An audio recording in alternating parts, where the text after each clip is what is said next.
नमस्ते। आज के इस नए विश्लेषण में आपका स्वागत है। आज हम एक बहुत ही प्रसिद्ध महाकाव्य के सबसे अहम हिस्से पर बात करने वाले हैं, सीता हरण। लेकिन आज का हमारा नजरिया थोड़ा अलग होगा। हम इस पूरी घटना को विजुअल डिसेप्शन यानी दृश्य छल के चश्मे से देखेंगे। मतलब कैसे भेस बदलने की कला और आंखों के धोखे ने इस पूरी कहानी की दिशा ही बदल कर रख दी। कैसे जो आंखों को दिखता है ना, वो हमेशा सच नहीं होता। ठीक है, तो चलिए सीधा इसमें गोता लगाते हैं। एक सवाल है जो सच में सोचने पर मजबूर कर देता है। भला एक चमकता हुआ हिरण और एक झूठा चेहरा इतने बड़े पौराणिक युद्ध का कारण कैसे बन सकता है? दरअसल सीता हरण का पूरा विवाद इसी बात पर टिका है कि जब हम बाहरी दिखावे पर बहुत जल्दी भरोसा कर लेते हैं तो उसके कितने भयंकर नतीजे हो सकते हैं। ये कहानी सिर्फ एक अपहरण की नहीं है, बल्कि ये दृष्टि के धोखे की एक बहुत ही गहरी कहानी है। अब यहाँ जो सबसे दिलचस्प बात है वो ये कि ये जो शांति और संतुलन का खूबसूरत सा दृश्य है ना, ये जल्द ही एक भयानक तूफान में बदलने वाला था। तो होता क्या है, राजा दशरथ के वचन को निभाने के लिए भगवान राम 14 साल के वनवास पर जाते हैं। राम, सीता और लक्ष्मण घने जंगलों से गुजरते हुए, राक्षसों का नाश करते हुए आखिरकार गोदावरी नदी के किनारे पंचवटी पहुंचते हैं। ये जगह बिल्कुल मन मोह लेने वाली और हरियाली से भरी थी। एकदम परफेक्ट, शांत और खूबसूरत विजुअल सेटिंग। सब कुछ कितना सुरक्षित और सुंदर लग रहा था ना। लेकिन असली खेल तो अब शुरू होता है। यहीं से कहानी का पहला बड़ा विजुअल डिसेप्शन यानी आंखों का धोखा सामने आता है। एक तरफ शूर्पणखा का असली खौफनाक राक्षसी रूप और दूसरी तरफ वो बेहद खूबसूरत रूप जो उसने ओढ़ लिया था। जब शूर्पणखा जंगल में घूम रही थी तो राम और लक्ष्मण के रूप को देखकर वो उन पर पूरी तरह मोहित हो गई। अपनी असलियत छिपाने के लिए उसने तुरंत एक सुंदर स्त्री का भेष धर लिया। यह सुंदरता का वो पहला झूठा पर्दा था जिसने आगे की तबाही की नींव रखी। और ये सुंदरता का भ्रम ज्यादा देर टिक नहीं पाया। जब राम और लक्ष्मण दोनों ने ही उसके प्रस्ताव को ठुकरा दिया तो शूर्पणखा का वो सारा झूठा भेष उतर गया। उसका असली खूंखार दानवी रूप बाहर आ गया और उसने गुस्से में आकर सीधे सीता पर झपट्टा मारा।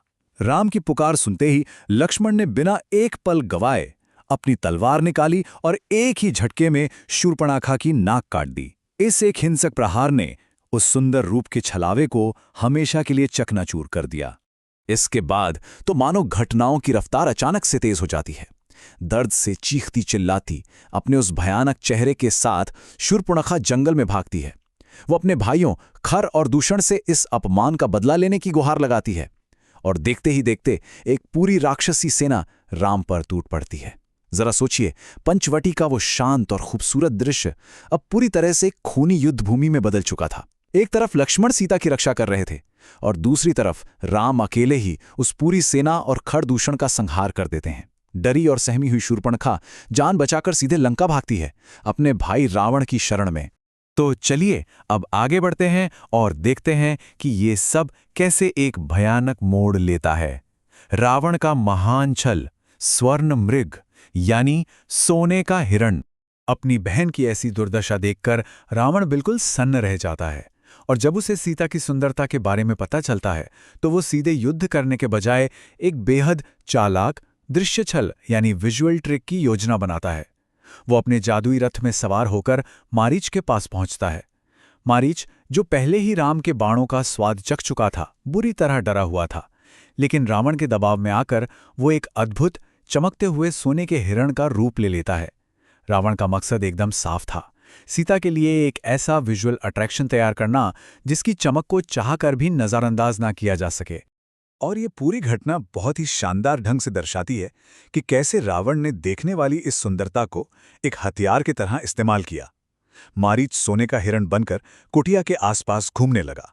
उसकी चमक इतनी गजब की थी कि सीता पूरी तरह मंत्रमुग्ध हो गईं और उन्होंने राम से उस हिरण को लाने की जिद की। वो मायावी हिरण राम को कुटिया से दूर, बहुत दूर घने जंगल में ले गया और जब उसे जिंदा नहीं पकड़ा जा सका तो आखिरकार राम ने एक तेज बाण से उसे मार गिराया। बाण लगते ही मारीच अपने असली राक्षसी रूप में आ गया, लेकिन मरते मरते उसने एक और भयंकर छल किया। मारीच ने हूबहू राम की आवाज की नकल उतारी और जोर से चीख मारी, हाँ सीते, हाँ लक्ष्मण। ये सिर्फ आंखों का धोखा नहीं था, ये एक ऑडियो धोखा भी था जिसने कुटिया में बैठी सीता और लक्ष्मण की दुनिया हिलाकर रख दी। सोचिए, विजुअल इल्यूजन के साथ साथ मन में खौफ पैदा करने का एक कितना अचूक और भयानक तरीका था। राम की आवाज में वो दर्द भरी पुकार सुनकर सीता पूरी तरह घबरा गईं। उन्होंने तुरंत लक्ष्मण को राम की मदद के लिए जाने को कहा। अब लक्ष्मण तो जंगल में छुपे इन मायावी खतरों को अच्छे से समझते थे, इसलिए जाने से पहले उन्होंने जमीन पर एक साफ सुरक्षा रेखा यानी एक बहुत ही शक्तिशाली विजुअल बाउंड्री खींच दी और सीता जी को सख्त निर्देश दिया कि चाहे कुछ भी हो जाए, इस रेखा को पार नहीं करना है। ये रेखा सुरक्षा का सबसे मजबूत और आखिरी प्रतीक थी। और अब सामने आता है इस पूरी कहानी का सबसे बड़ा धोखा। रावण, जो दूर से ये सब तमाशा देख रहा था, उसने अपना खौफनाक राक्षसी रूप छुपाया और एक बेहद शांत, विनम्र सन्यासी का रूप धर लिया। ये एक एकदम परफेक्ट विजुअल कवर था। जरा कल्पना कीजिए, एक तरफ लंका का सबसे ताकतवर और क्रूर राजा और दूसरी तरफ एक भूखे लाचार भिक्षु का झूठा चोला। आखिर कोई भी इंसान एक सन्यासी पर शक कैसे कर सकता है? उसी सन्यासी के भेष में रावण कुटिया के पास आया और भिक्षा मांगने लगा। सीता जी ने अंदर से भोजन लाकर उस सुरक्षा रेखा के भीतर ही खड़े रहकर उसे देना चाहा, लेकिन उस छद्मवेशी सन्यासी ने रेखा के अंदर आने से साफ मना कर दिया और जिद पकड़ ली कि भिक्षा रेखा के बाहर आकर ही देनी होगी। वो पल सच में बेहद तनावपूर्ण था। उस पवित्र सन्यासी रूप के भ्रम ने अंततः सीता जी को वो आखिरी सुरक्षा रेखा पार करने पर मजबूर कर ही दिया। जैसे ही वो रेखा पार हुई, साधु का वो सारा भ्रम 1 सेकंड में टूट गया। रावण ने झपट्टा मारकर सीता का हाथ पकड़ा और उन्हें जबरदस्ती अपने जादुई रथ में खींच लिया। रथ तेजी से आसमान की तरफ उड़ चला। हवा में मदद के लिए बेतहाशा चीखें गूंज रही थी। तभी महान गिद्ध जटायु ने इस अपहरण को देख लिया। आसमान के बीचों बीच एक बेहद भयंकर और हिंसक युद्ध छिड़ गया। जटायु ने अपनी पूरी ताकत लगा दी रावण को रोकने के लिए, लेकिन उस निर्दयी रावण ने जटायु के पंख ही काट डाले। वो महान पक्षी सीधा जमीन पर आ गिरा। आसमान में लड़ा गया वो दृश्य सच में बहुत ही दर्दनाक था। अब ये बात बिल्कुल साफ हो चुकी थी कि रावण के उस शक्तिशाली पकड़ से छूटना लगभग नामुमकिन है। लेकिन सीता जी ने हार नहीं मानी। रावण के उस भयानक दृश्य छलावे को मात देने के लिए उन्होंने खुद ही विजुअल क्लूज यानी दृश्य संकेत छोड़ने का एक बहुत ही बुद्धिमानी भरा फैसला किया। उस जादुई रथ से उड़ते हुए उन्होंने अपने भारी गहने उतारकर नीचे फेंकने शुरू कर दिए। वो चाहती थीं कि एक चमकता हुआ सुनहरा रास्ता बन जाए, इस उम्मीद के साथ कि राम इन आभूषणों की चमक को पहचान लेंगे और रथ की दिशा का पता लगा लेंगे। तो यहाँ सबसे अहम बात यह है कि क्या असली त्रासदी केवल वो अपहरण था या फिर उस दृश्य भ्रम की विनाशकारी शक्ति जिसने इस अपहरण को होने दिया। शूर्पणखा का वो सुंदर रूप, सोने का चमकता हुआ हिरण और रावण का वो सन्यासी वेश, इन्हीं बाहरी दिखावों ने ही इस महाकाव्य के सबसे बड़े युद्ध की नींव रखी।